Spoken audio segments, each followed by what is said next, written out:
तो कैसे हैं आप सब? पढ़ाई आसान है। तो बच्चों अब हम लोग बात करेंगे क्या, shape, size and density of the nucleus. क्या shape, size and density of the nucleus की बात करेंगे हम। ठीक है, तो अब देखिए न्यूक्लियस। अब न्यूक्लियस कहां प्रेजेंट होता है, ये सब कुछ सी चीजें आपको पता है, वो सब कहां होती हैं, एटम के अंदर होता है। माना गया बच्चों कि जो शेप होता है, शेप के बारे में बात कर रहे हैं, ठीक है, जो शेप होता है वो न्यूक्लियस का, वो लगभग लगभग स्फेयर की तरह होता है। हाँ कि ना, किस तरह होता है, स्फेयर की तरह होता है। और एक बच्चे ने अगर, एक बच्चा है, उसने अगर पूछ लिया कि भैया 100% होता है, क्वेश्चन राइज क्या, क्या ये जो स्फेयर आप बता रहे हैं न्यूक्लियस, क्या ये 100% होता है? तो बच्चों 100% नहीं होता है स्फीयर। 10% का कुछ, 10% या 10% से कम का कुछ डेविएशन होता है, तो कुछ लोचा होता है। ठीक है, 100% स्फीयर कहना गलत है, बट हाँ 90% स्फीयर होता है। तो माना गया क्या कि जो शेप होता है न्यूक्लियस का वो क्या होता है, वो क्या होता है, स्फीयर होता है। ठीक है, तो लगभग लगभग स्फीयर होता है। तो मैंने मान लिया कि जो न्यूक्लियस, मान लेते इतना बड़ा है, जबकि इतना बड़ा नहीं, जो सुई होता है, सुई की नोक उससे भी छोटा होता है। समझ में आया कि नहीं, कि इतना बड़ा मैंने मान लिया कुछ क्या है, न्यूक्लियस है। ठीक है, इतना बड़ा न्यूक्लियस है। अब इसके साइज की बात करते हैं। शेप तो आपको समझ में आ गया कि स्फीयर होता है। ठीक है, यहां पे लिख भी देते हैं क्या, स्फीयर होता है।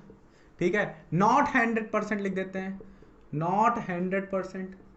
क्यों, क्योंकि उसका 10% का कुछ क्या होता है, 10% से 10% के इक्वल या लेस देन क्या होता है, डेविएशन होता है। समझ में आ रहा है कि नहीं, इतना डेविएशन होता है। ठीक है, अच्छे से लिख लीजिएगा। अब देखिए बच्चों, शेप, साइज और डेंसिटी।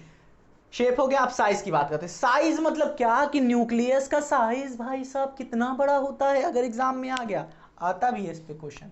तो देखिए बच्चों, 2020 में शायद आया भी था। ठीक है, तो ये हम लोग मान लेते हैं इसका कुछ रेडियस है। ठीक है, हाँ कि ना, रेडियस के ऊपर ही क्वेश्चन आते हैं कि किसी का भी न्यूक्लियस दे दिया जाएगा, उसका रेडियस फाइंड करिए, दे दिया जाएगा।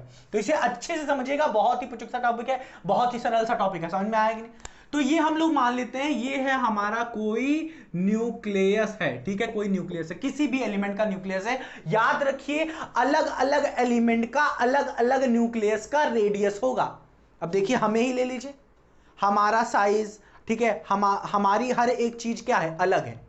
हमारा हाथ ले लीजिए, हमारी नाक ले लीजिए, हमारा कान ले लीजिए, तो उसी तरह ये जो रेडियस है वो भी एक न्यूक्लियस की एक प्रॉपर्टी है। आप अपना कान ले लीजिए, आप अपना फेस ले लीजिए, आप अपना थोबड़ा ले लीजिए, बगल वाले का थोबड़ा ले लीजिए, अपने दोस्त का थोबड़ा ले लीजिए, सबका क्या है, अलग अलग है। तो इसी तरह क्या है, यहाँ का भी हर न्यूक्लियस का, हर एटम का, ठीक है, हर एलिमेंट के एटम का न्यूक्लियस जो होगा वो डिफरेंट डिफरेंट होगा। क्या, रेडियस होगा, हो सकता है सेम हो कभी कदा। ठीक है, तो ये रेडियस जो होगा वो क्या होगा, डिफरेंट फॉर डिफरेंट एलिमेंट। समझ में आया कि नहीं?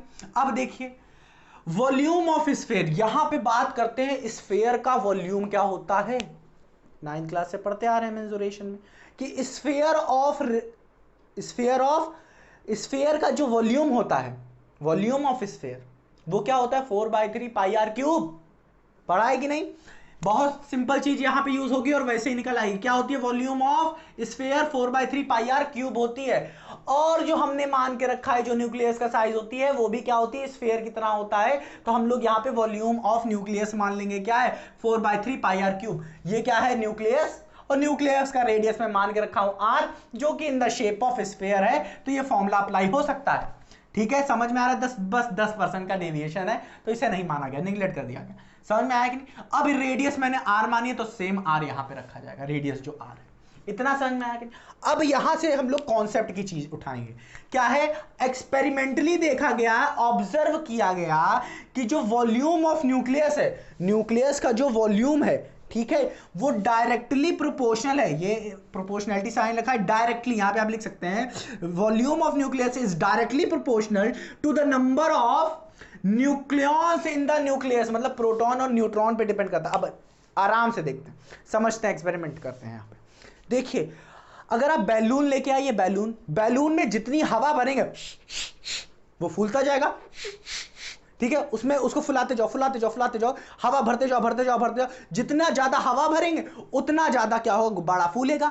इसी तरह इन्होंने कहा उसका वॉल्यूम बढ़ता जाएगा, हाँ कि ना। इसी तरह इन्होंने कहा कि जितने ज्यादा नंबर ऑफ प्रोटॉन्स न्यूक्लियस में होंगे उतना ही ज्यादा उसका वॉल्यूम बढ़ता जाएगा, हाँ कि ना। तो इन्होंने कहा volume of nucleus is directly proportional to nucleons, ठीक है, इन द न्यूक्लियस। मतलब प्रोटॉन और न्यूट्रॉन को अगर हम बढ़ाते जा रहे हैं न्यूक्लियस में क्या कर रहे हैं, प्रोटॉन्स और न्यूट्रॉन्स बढ़ाते जा रहे हैं तो वॉल्यूम बढ़ता जाएगा, ऑब्वियस सी बात है। तो इसीलिए कहा गया नंबर ऑफ क्या, वॉल्यूम ऑफ न्यूक्लियस जो होगा क्या होगा, वॉल्यूम ऑफ न्यूक्लियस जो होगा वो डायरेक्टली प्रोपोर्शनल क्या होगा, नंबर ऑफ न्यूक्लियॉन्स। और न्यूक्लियॉन्स किसे कहते थे, प्रोटॉन और न्यूट्रॉन, कहां पे, न्यूक्लियस में। सीधा सीधा वॉल्यूम ऑफ जो न्यूक्लियस होगा, वॉल्यूम ऑफ जो न्यूक्लियस होगा वो डायरेक्टली प्रोपोर्शनल होगा क्या, नंबर ऑफ प्रोटॉन और न्यूट्रॉन के, मतलब न्यूक्लियॉन्स के। बढ़ाओगे इन्हें तो वॉल्यूम भी बढ़ जाएगा। समझ में आया कि नहीं? हाँ। अब बताइए रिप्रेजेंटेशन कैसे करते थे हम लोग, अगर प्रोटॉन और न्यूट्रॉन का समीशन करते हैं तो हमें मिलता क्या है, मास नंबर, मतलब मास ऑफ न्यूक्लियस। तो हम लोग इसकी जगह क्या लिख सकते हैं, इसकी जगह क्या लिख सकते हैं, नंबर ऑफ न्यूक्लियॉन्स, मतलब नंबर ऑफ प्रोटॉन और न्यूट्रॉन को किससे रिप्रेजेंट किया जाता था, ए से रिप्रेजेंट किया जाता था, और ए क्या था, मास नंबर था, हाँ कि ना। तो इसको सीधा लिख सकते हैं क्या, मास ऑफ न्यूक्लियस लिख सकते हैं, प्रोटॉन और न्यूट्रॉन, हाँ, जिसे ए से रिप्रेजेंट किया जाता था, इसे मास नंबर भी कहते थे, हाँ कि ना। तो सीधा सीधा कह देते हैं वॉल्यूम ऑफ न्यूक्लियस जो होगा, हाँ कि ना, वो डायरेक्टली प्रोपोर्शनल होगा मास नंबर के, मास नंबर क्या, मास ऑफ न्यूक्लियस, हाँ कि ना। अब देखिए बच्चों वॉल्यूम क्या है हमारा, वॉल्यूम ऑफ न्यूक्लियस क्या है, 4/3 पाई आर क्यूब, हाँ कि ना, यही है आर की, आर यही है तो यही उठा के यहां पे रख दिए। आर डैश भी ले सकते थे, ठीक है, आप R1 ले सकते थे, R2 कुछ भी ले सकते, हमने आर लिया, ठीक है, समझ में आएगी। तो ये डायरेक्टली प्रोपोर्शनल वॉल्यूम का मैंने यहाँ पे वैल्यू रखी, मतलब 4/3 पाई आर क्यूब रखा। अब यहाँ पे जो कांस्टेंट है आपको पता है, अगर कांस्टेंट की वैल्यू को यहाँ पे भेज देते तो कोई भी इफेक्ट नहीं करता, कोई भी इफेक्ट नहीं करता। तो इसको यहां पे उठा के यहां पे रख देंगे, गायब कर देंगे, समझ में आया। तो मतलब 4r⁻³ बचेगा क्या, r⁻³ मतलब रेडियस की power 3 is directly proportional to a, मतलब मास नंबर। अब जैसे ही पावर 3 हटाएंगे, जैसे ही पावर की 3 को इधर आप भेज दीजिए, ठीक है, दोनों तरफ क्या ले लीजिए, 1/3 1/3, हाँ ना, समझ में आ रहा है कि नहीं। क्यूब ले लीजिए, क्यूब रूट ले लीजिए, समझ में आए, जैसे ले लीजिए ये कट जाएगा, यहाँ पे क्या आ जाएगा 1/3, मतलब r is directly proportional to a⁻⁻3। समझ में आया कि नहीं, जरा कैमरा देख लेते हैं। हाँ बच्चों अच्छे से चल रहा है कैमरा। तो अब देखिए यहां पे देखिए ये चीज हम लोग देख चुके कि r दी पावर क्या है, r is directly proportional to a⁻1/3 आ रहा है। हाँ अब देखिए जैसे ही प्रोपोर्शनैलिटी साइन हम हटाते हैं, यहां पे कांस्टेंट आ जाता है, यहीं पे नहीं हर जगह आता है जब प्रोपोर्शनैलिटी साइन हटती है। तो यहां r is directly proportional to r0 a⁻1/3, यही है आंसर। इसे आप क्या करिए, दिमाग में बैठा लीजिए या रट लीजिए, ठीक है, क्योंकि इसी पे क्वेश्चन आता है भाई साहब। समझ में आ रहा है कि नहीं, हाँ कि ना। ये हो सकता है 1-2 नंबर का क्वेश्चन आ जाए और आपको ना आता हो तो गया। समझ में आ रहा है, तो इसको अच्छे से दिमाग में बैठा लीजिए। अब देखिए r is equal to r0 a⁻1/3 के टर्म समझते हैं। ये सब क्या है, r जो है बच्चों ये क्या है, रेडियस ऑफ न्यूक्लियस। r बताएगा हमें क्या, रेडियस ऑफ न्यूक्लियस, ये पहला फॉर्मूला है, मान लेते हैं, ठीक है। r क्या है, रेडियस ऑफ न्यूक्लियस।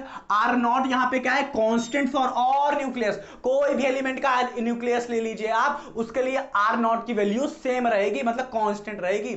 और इसको एक और नाम से जानते हैं, न्यूक्लियस यूनिट, न्यूक्लियस की यूनिट, न्यूक्लियस यूनिट रेडियस। समझ में आया कि नहीं, इसके नाम से जानते हैं, क्योंकि इसी की वजह से क्या होता है, r को क्या मिलती है, एक यूनिट मिलती है, फर्मी ले सकते हैं आप, फर्मी, ठीक है, और मीटर में भी। समझ में आया कि नहीं, इतना समझ में आ गया ना। अब देखिए जो r0 होता है, r0 की भाई साहब वैल्यू तो बता दीजिए आप, जो कांस्टेंट आप बार बार बोल रहे हैं। तो बच्चों इसकी जो r0 की जो वैल्यू होती है 1.2 इंटू 10⁻⁻15 मीटर होती है। अधिकतर लोग 1.1 भी लिख देते हैं, बट ये होती है एक्चुअली 1.2 इंटू 10⁻⁻15 मीटर होती है। समझ में आ रहा है कि नहीं, जैसा आपकी बुक में दिया आप धर दीजिए। समझ में आया कि नहीं, ये होती है। अब वी नो, हमें पता है क्या, हमें पता है कि क्या, हमें पता है कि 10⁻⁻15 फर्मी जो होता है वो 1-15 फर्मी नहीं, 10⁻⁻15 मीटर जो होता है वो 1 फर्मी के बराबर होता है। समझ रहे हैं कि नहीं, बहुत ही सिंपल सी चीज यहां पे यूज करने वाला, एक नया फॉर्मूला बनने वाला है कि 10⁻⁻15 मीटर जो होता है वो 1 फर्मी के बराबर होता है। ध्यान से 10⁻⁻15 मीटर 1 फर्मी के बराबर होता है। इसका मतलब 10⁻⁻15 मीटर को हम लोग 1 फर्मी से चेंज कर सकते हैं, और जैसे ही चेंज करेंगे तो ये क्या हो जाएगा 1.2 इंटू ये क्या आ जाएगा, फर्मी में चेंज हो जाएगा। मतलब क्या हुआ 1.2 फर्मी मिल जाएगा हमें। ये जो इतना बड़ा हम लोग लिख रहे थे वो चेंज हुआ क्या 1.2 फर्मी। हाँ कि ना, समझ में आएगी नहीं। अब इसको ऐसे भी लिख सकते हैं 1.2 FM, समझ में आएगी नहीं, शॉर्ट फॉर्म जो हमेशा हम लोग यूज करते हैं। तो इसका आर नॉट किससे चेंज हो गया 1.2 FM फर्मी में, तो आर नॉट को यहां पर रख देंगे तो R is equal to 1.2 A the power 1/3 fermi में आंसर आएगा इसका। समझ में आ रहा है? अगर फर्मी में निकालना है, एफएम में निकालना है तो ये वाला फॉर्मूला यूज कर दीजिए, अगर मीटर में निकालना है आंसर तो ये वाला फॉर्मूला यूज कर दीजिए, कोई दिक्कत नहीं। समझ में आया कि नहीं? हाँ कि ना? तो ये हो गए बच्चों हमारी साइज, मतलब रेडियस अगर आपको निकालना है तो बहुत ही अच्छे तरीके से मैंने बताया आपको कैसे निकाला जाता है रेडियस, समझा भी डाला मैंने कि ये रेडियस कैसे निकाली जाती है, बहुत ही सरल है। अब डेंसिटी की बात करते हैं, ये भी बहुत सरल है, पहले इसे अच्छे से लिख लीजिए।